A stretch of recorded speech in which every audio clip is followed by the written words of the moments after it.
Norma E030-2018, diseño sismo resistente. Hay que recordar que existen dos tipos de sismo, un sismo estático y un sismo dinámico. El sismo estático se aplica para edificaciones de hasta 30 metros de altura, regulares, y hasta 15 para estructuras irregulares de albañilería confinada.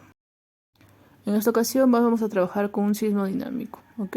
El sismo estático se va a realizar prácticamente lo mismo que aquí, solo que obviando ciertas cosas. Entonces, ¿qué necesitamos? ¿Cómo empezamos? Primero tenemos que tener nuestro modelo en etapas ya trabajado, con sus cargas vivas, cargas muertas, modificado las masas, haber corregido el número mínimo de modales para el proyecto. Recuerden que son 3 por el número de pisos. 2, hay que definir la información del proyecto, ¿no? Como ubicación, tipo de suelo, cuál será su uso. ¿Por qué? Porque en el ítem 3 nos va a permitir determinar los parámetros sísmicos. Por ejemplo, hay que recordar que existen 4 tipos de edificaciones de acuerdo a su uso: esenciales, importantes, comunes y temporales. Asimismo, sabiendo el tipo de suelo, si se trata de un S1, S2, un S0, un S4, pues vamos a tener el valor de S.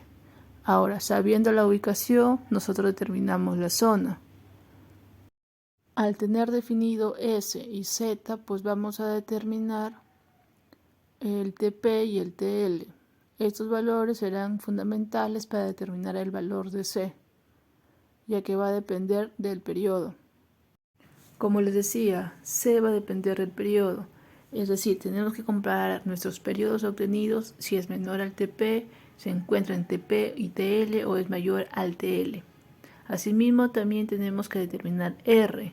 Para R hay un cuadro a la derecha en la cual se ven los tipos de sistemas estructurales que hay. En este caso, concreto armado, tenemos pórtico, dual, muro estructural, ductibilidad ilimitada, y cada uno tiene un valor de R diferente. Entonces, como les decía, para determinarse vamos al ítem 4, que es determinar los periodos. Los periodos, hay ciertas fórmulas en la norma un poquito engorrosas, o también podemos definirlo como lo siguiente. Para pórticos se suele usar 0.1 por el número de pisos, y para duales, muros estructurales, entre otros, 0.85. Entonces, hay que definir también lo que son nodos y masas participativas, como mínimo el 90%. Ahora, en los nodos hay que recordar dos cosas: que los dos primeros movimientos tienen que ser translacional, y el tercero, que es decir en Z, tiene que ser rotacional. Cuando esto cumple, es más que fijo que las derivas van a cumplir cuando las trabajemos. Ahora verificamos lo que son las derivas. Para determinar las derivas nosotros necesitamos del sismo. Es algo que aún nosotros no tenemos. Tenemos todos los valores, pero nos falta determinar si es irregular o no. Entonces, podemos asumir que no es irregular y ingresamos un sismo con todos los parámetros establecidos. O salteamos este paso y vamos a calcular una por una las irregularidades. Una vez que nosotros calculamos las irregularidades y nos sale que es irregular, pues obviamente tenemos que modificar nuestra combinación de derivas, ¿no? Y a reemplazar el 0.75 por el 0.85. Entonces, como nos falta el sismo, lo que vamos a hacer ahora es determinar el sismo y calcular las irregularidades. Pero antes de ello, nosotros vamos a evaluar el peso, el ratio, para ver si nuestra edificación está bien cargada o se nos ha ido por ahí las unidades. Por ejemplo, una edificación tipo C, el ratio varía entre 0.9 y 1.1 toneladas por metro cuadrado. Si tenemos ratios de 5, 6, números superiores, es que algo está mal, ¿no? Entonces tenemos que ir a nuestro TAPS o al programa en el que estamos modelando y modificar.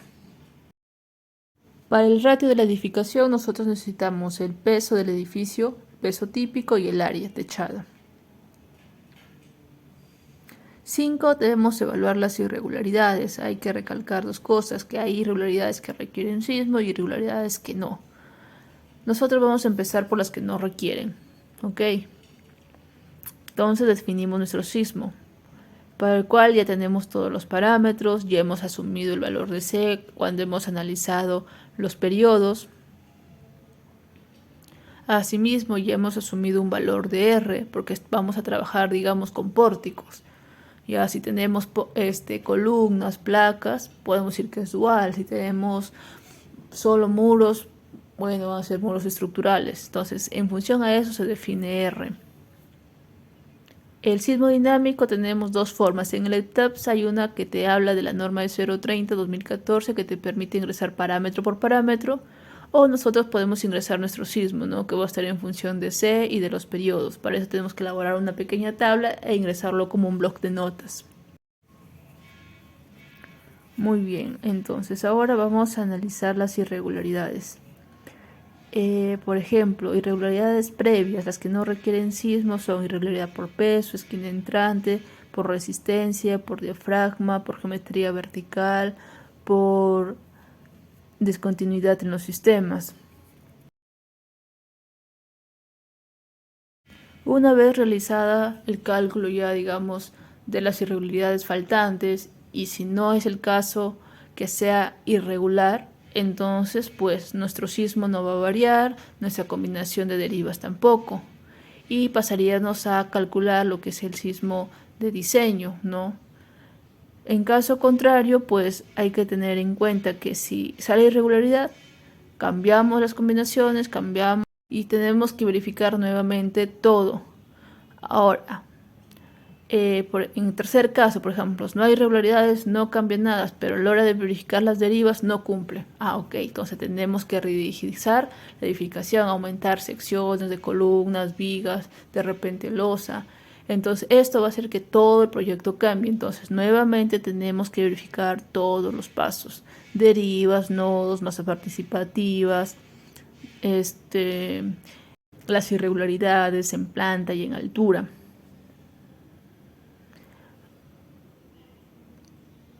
Pero en el caso contrario de que todo sale ok, entonces realizamos lo que es el sismo de diseño. No olvidemos que la cortante de diseño viene a ser como mínimo el 80% de la cortante estática. Luego tenemos que verificar el sistema estructural. Si el sistema estructural elegido al inicio del proyecto es el mismo con el que nos va a salir en este momento, entonces no va a cambiar nada el valor de R y seguiremos utilizando las mismas combinaciones, no tenemos que verificar el sismo o las irregularidades, ¿ok? Caso contrario, pues tenemos que volver a evaluar todo de nuevo. Como les dije, se tiene que establecer de acuerdo al porcentaje, 80% que absorben pórticos o columnas, pues es pórtico. Si observa el 85% de las placas, pues es muro estructural. Si observan las placas entre 20 y 70%, va a ser dual. Bueno, ahora vamos a ver un ejemplo, ¿no? Digamos, para ver cuáles son las partes que debe tener el proyecto, que es lo mismo que ya se mencionó, el nombre del proyecto, la información básica, ubicación, número de pisos, área techada, los parámetros sísmicos ya definidos, por en este caso dices que es Z3, zona 3, ¿no? Las derivas que nosotros tenemos que verificar sí o sí, que van a estar en función al tipo de material predominante, en este caso es 0.07 porque es aporticado. Bueno, vamos a trabajar con 3 pisos, vamos a eliminar esto, ok, ya se limpió un poco. Aquí, ¿qué más? Verificar los movimientos o los nodos tanto en traslación como en rotación, determinar los periodos para evaluar C, determinar la masa participativa. Por ejemplo, aquí vemos que aquí ya cumplió, aquí también, acá ya. Entonces aquí ya hemos cumplido con el 90%.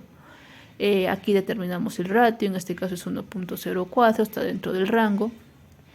Aquí ya tenemos todos los parámetros sísmicos para ingresar nuestro sismo, ¿no? O para crear nuestro sismo. Antes de ello nosotros tenemos que ya haber verificado nuestras irregularidades, ¿no? En este caso comenzamos con las que no requieren de sismo, como la de peso, geometría vertical, sistema discontinuo, por diafragma, esquina entrante. En esquina entrante tiene que tener irregular tanto en X como en Y para que se considere una estructura irregular.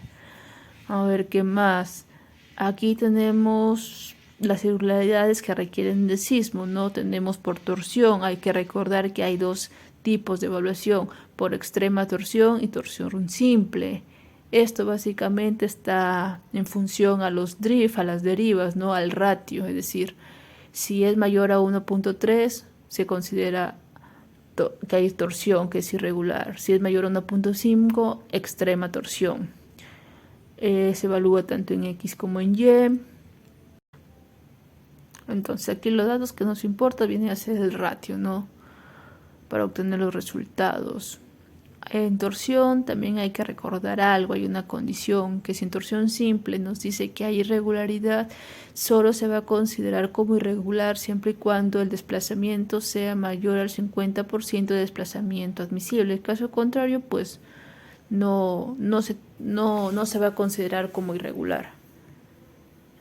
Y solo cuando hay torsión, pues se va a evaluar eso. En caso contrario, tampoco se va a evaluar esto de las derivas del 50%.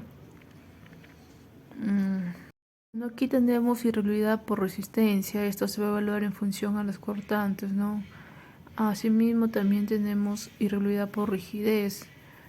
Eso está en función de cada de los steps que se evalúa. Tenemos irregularidad, rigidez simple y extrema rigidez. No, aquí están los factores, uno se afecta por el 70% y el otro por el 60% de las cortantes. Otra cosa, hay que recordar que si la estructura presenta irregularidades diferentes, no varias irregularidades, entonces se tiene que evaluar la que tiene el menor factor. Por ejemplo, aquí, si vemos el caso en X, en planta presenta regularidad, en altura también, pero si hablamos de Y hay una irregularidad en planta, que sería piso blando, irregular en lo que es altura. Pero de hecho que presenten una, ya sea en altura o en planta, la estructura ya básicamente es irregular. Bueno, en el caso de que exista varias irregularidades en planta, digamos diferentes, siempre se va a elegir la que tenga el menor factor, ¿ok? Para crear nuestro sismo de diseño o nuestro sismo simplemente. Bueno, una vez establecido esto, pues aquí los datos se van a ir actualizando, ¿no? A ver qué más tenemos. ¿Qué más falta explicar aquí? Aquí los datos se han actualizado, tanto en X como en Y, las irregularidades. Ya está listo para aplicar el sismo, ver derivas y todo el tipo de comprobaciones que necesitamos hacer, ¿ok? Entonces lo que faltaría ahora es realizar el sismo de diseño, calcular la junta sísmica. Bueno, para el sismo de diseño, como ya mencioné, es el 80% de la cortante estática como mínimo, y la cortante estática viene a ser el peso por el coeficiente sísmico. El factor de escala es básicamente para configurar en nuestro ETAPS, creamos un sismo de diseño que es igual al sismo dinámico multiplicado por el factor correspondiente para que sea igual al 80% de la cortante estática. Una vez que esto se realiza, ¿no?, que es el sismo de diseño, pasamos a configurar o establecer el análisis estructural para definirlo, porque para determinar las fuerzas cortantes que actúan en placas, en muros, en las columnas, pues se necesita trabajar con el sismo de diseño. Cuando todo esto queda ok, si el sismo de diseño es igual al sismo final de nuestro resultado, pues ya nada se cambia y simplemente pasamos a proceder a diseñar lo que son las columnas, vigas, todos los elementos estructurales. Además, a ver, aquí en las tablas 8 y 9 vemos lo que son las irregularidades, que la norma nos explica muy claramente qué es lo que debemos hacer, ¿no?, y cómo calcularlas. ¿Qué más? Pues ya no, nada más, eso sería todo, creo. Torsión, ya les expliqué, del 50% de desplazamiento máximo. A ver aquí, pues no, ya no. A ver, sistemas por discontinuidad, solo se va a considerar que existe irregularidad cuando sean edificaciones con granos voladizos o hay alguna discontinuidad en el elemento estructural, como una columna en el primer piso, en el segundo desaparece, vuelve a aparecer en el tercero, cosas así. Sí, ahí se va a considerar como irregular, ¿no? Si no hay una regularidad simple, pues menos va a existir una irregularidad extrema por discontinuidad en sistemas. Bueno, ya no hay nada más que explicar, esto sería todo lo que abarca un análisis dinámico.